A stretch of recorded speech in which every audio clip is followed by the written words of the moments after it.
I learned that the story was accepted. And then they paid for a story about $50 or $60. This meant to me about 3 months rent. A Yiddish journalist came over and sat at my table. Where have you been hiding these days? Nobody sees you. I looked toward the door and I saw Esther. She was wearing a white dress and a straw hat with a green ribbon. She was brown from the sun, and her black eyes had a girlish sparkle. She didn't look like a woman approaching 40, but slim and youthful. She came over and greeted me as if I were a stranger. In the European fashion, she took my hand. "How are you? I haven't seen you for a long time," she said. He's hiding, the writer denounced me. I advise him to marry an American woman because he'd get a visa that way, but he won't listen. "Why not?" Esther asked. I would have liked to make a clever, sharp reply. Instead, I said sheepishly, "I wouldn't marry to get a visa." The writer smiled and winked. I'm not a matchmaker, but you two would make a fitting pair.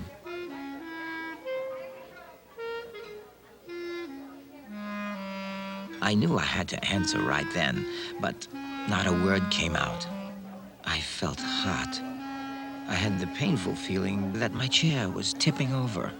The floor heaved up and the lights on the ceiling intertwined, elongated and foggy. The cafe began to circle like a carousel. Esther got up abruptly. "I have to meet someone," she said, and turned away. I remained sitting, baffled by the sudden shift in my luck. In my consternation, I began to count and recount the coins. As my game with the powers on high stood now, I seemed to have won $1 in some sense, and to have lost refuge in America and a woman I really loved.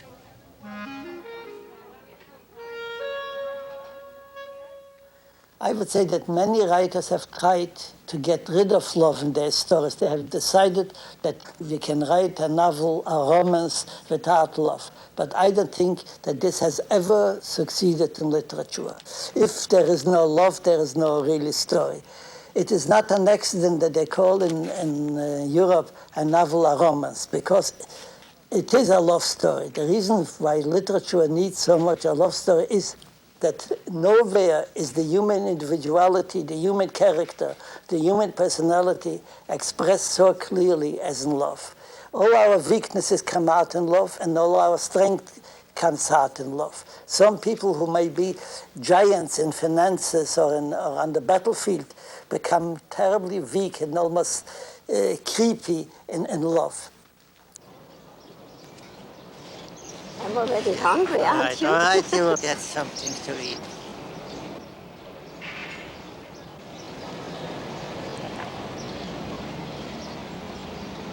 Are you aware that the garden cafeteria is being sold as of today? Being sold? Being sold today. It's going to be a Chinese Today? restaurant. Today? Today is the last day. It's the last day. Today is the last. Let's go in there, absolutely. Hello, hello. You cannot get rid of me. Oh my God, isn't that nice? I hear it's the last day. It's unbelievable. It's a real shame that they are closing it. But on the other hand, it cannot be a coincidence. I think really that some power above, some celestial director made us come here. I want to tell you that for an immigrant like myself, the existence of a cafeteria was to me a great riddle, because we did not have anything like this in Europe. When I came to this country, I went in for the first time into a cafeteria, but I didn't know what it was. I thought it was a restaurant. And I saw many people going with trays. And I said to myself, so many waiters in such a little place, how does it happen? Why do they need so many waiters? And whenever I saw one with a tray, I gave him a sign, which means I thought he's a waiter, that I want him to bring something to me. But these people all ignored me. Some of them smiled. And I said to myself, what a wicked place. It almost looks to me like a dream. A little place with so many waiters and no one pays any attention to me. It took place until I learned what a cafeteria is. It became my second home. The cafeteria has become, so to say, a home for the refugees from Poland and from Russia and from other places. Many of my stories take place in the cafeterias, where all these people came, the normal people and the half-normal and the crazy ones. So this is the background of my stories which take place in cafeterias. When I think about my young days, it's connected with this cafeteria. It made me feel that I belong to Yiddish literature. That all these people would die out and I will be almost one of the few last never occurred to me.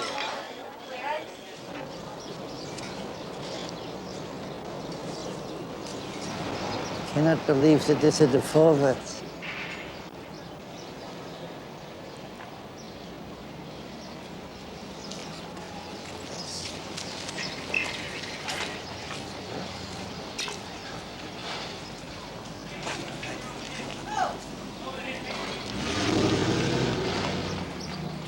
The first novel which I published here was a novel about Jacob Frank, and I did not succeed. I just failed. So I was deeply ashamed. I said to myself, here I have failed. I came to America and I failed.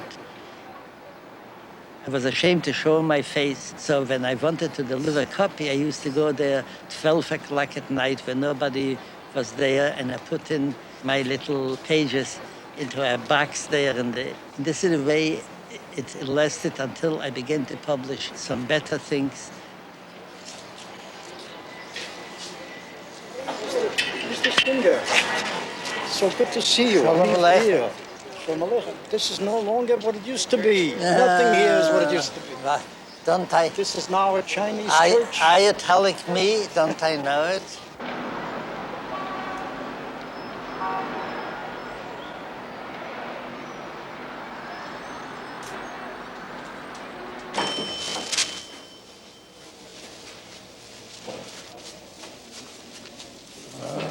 Right here.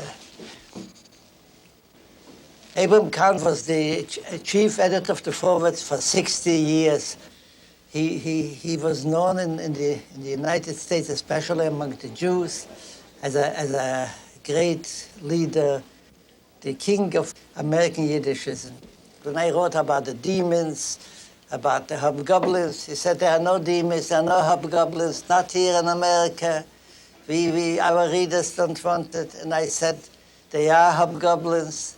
And if they are in Poland, they are in America too. Just wait, Mr. Kahn. Hello, Mr. Singer. Good to see you. I would say that the Jewish Daily Forward has helped me a lot. I'm still publishing everything in this newspaper. Das Heuchet. Das ist Heuchet. Und das ist nicht... Wir halten sich doch in das Tradition von 19. Jahrhundert.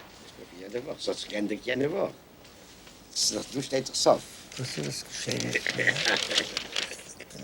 The way this newspaper managed to exist is really a miracle by itself. We are losing readers all the time. From the point of view of economics, we should have been folded 50 years ago. Since I came to the United States, such mighty newspapers like the Herald Tribune, the Sun, the Telegram, have all folded, have all stopped existing. The Jewish Daily Forward still appears. They once asked me, what is the reason that all these mighty magazines and newspapers went bankrupt and the Forward is still there? And I said, these mighty newspapers, they had very good bookkeepers. And when they were bankrupt, they knew about it. Our bookkeepers are old people, half blind. They don't know what's going on. And since we don't know, we don't know that we are bankrupt, we keep on living. It is a joke, but there is also some strange truth in it. If you don't know really how sick you are, you may go on living another 20 years just because you don't know.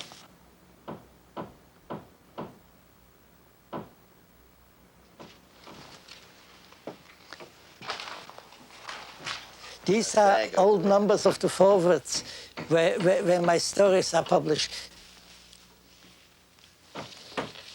Oh, here's a newspaper.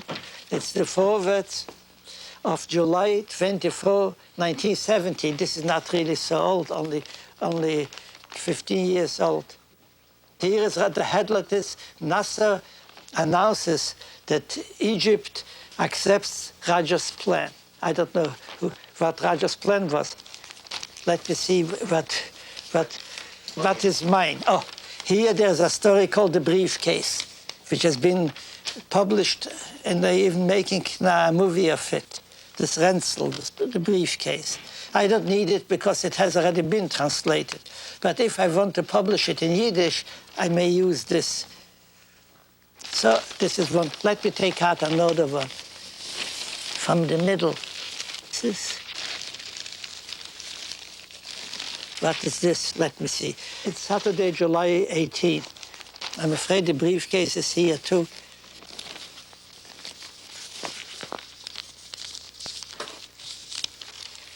Yes, it's still the briefcase. I keep on getting very good letters from the readers all the time.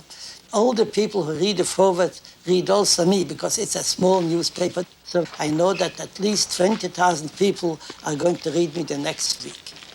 There are many more people of good taste among the readers than among the critics.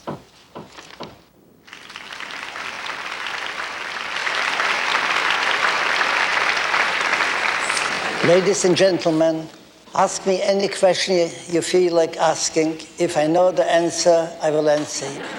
And if I don't know the answer, I will answer you anyhow.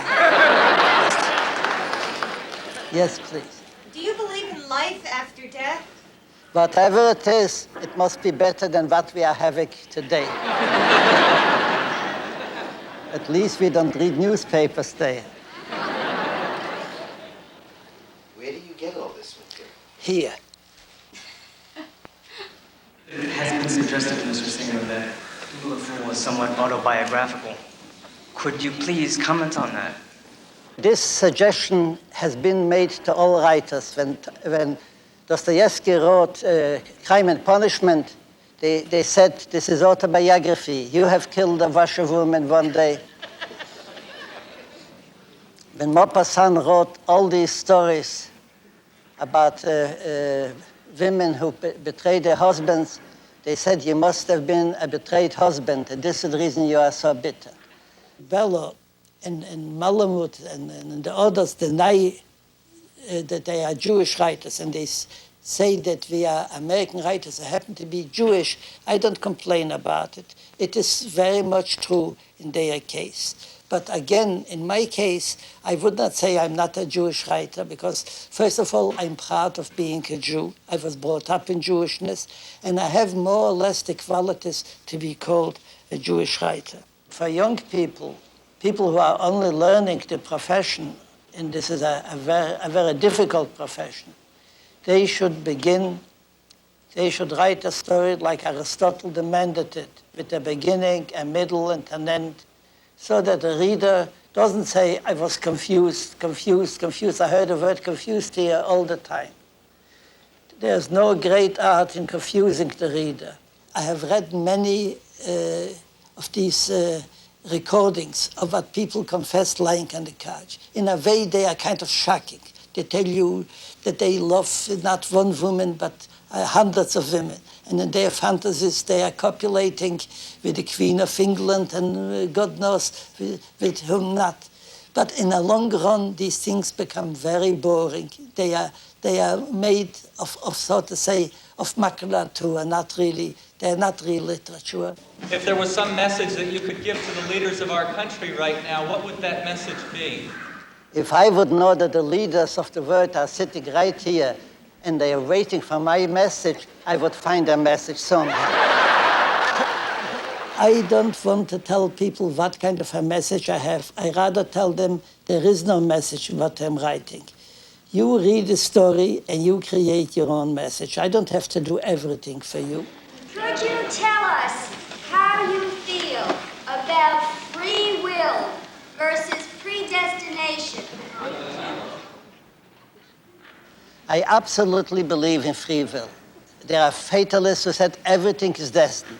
Just the same, when you walk with a fatalist on the street, and you cross over the street, and he suddenly realizes that he's crossing a red light, he begins to run so quickly as if he would be a believer in free will. In other words, when it comes to our life, we all believe in free will. We only try to deny it when it comes to doing some good deeds. Then you say, it's destined that this poor man should die from hunger. Why should I help him? In other words, we must believe in free will. We have no choice.